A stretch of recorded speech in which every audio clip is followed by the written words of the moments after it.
Look I recognize very well. Her eyes go all wide. It's sort of that panic, oh my God, I gotta speak to a native speaker and she's gonna judge me and notice my mistakes.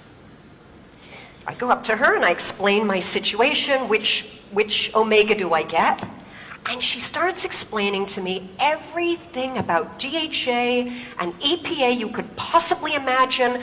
She speaks very quickly, goes all around in circles, and when she finishes, no idea what to buy. Right? So I turn to the girl behind the counter. Now the girl behind the counter, I heard her before, her English level is very low.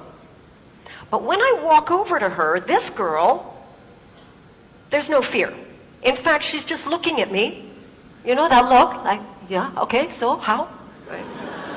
Yeah, I've been in Malaysia a long time. So I go up to her and I explain the problem, EPA, DHA. She looks at me, she says, okay, EPA for heart, DHA for brain. Your heart okay or not?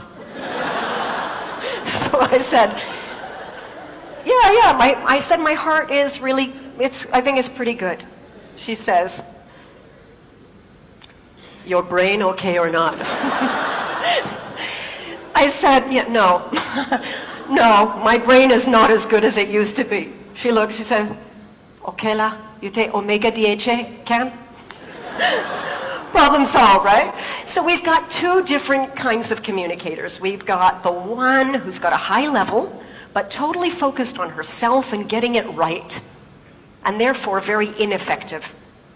We've got another one, low level, totally focused on the person she's talking to and getting a result, effective. And therein lies the difference. Now the challenge is that we know in schools all around the world, right? English is not really being taught like it's a tool to play with. It's still being taught like it's an art to master. And students are judged more on correctness than on clarity. Some of you might remember the old comprehension exam in school. Does anybody remember in school when you would get a question about a text that you read? You'd have to read through some text, right? And then answer a question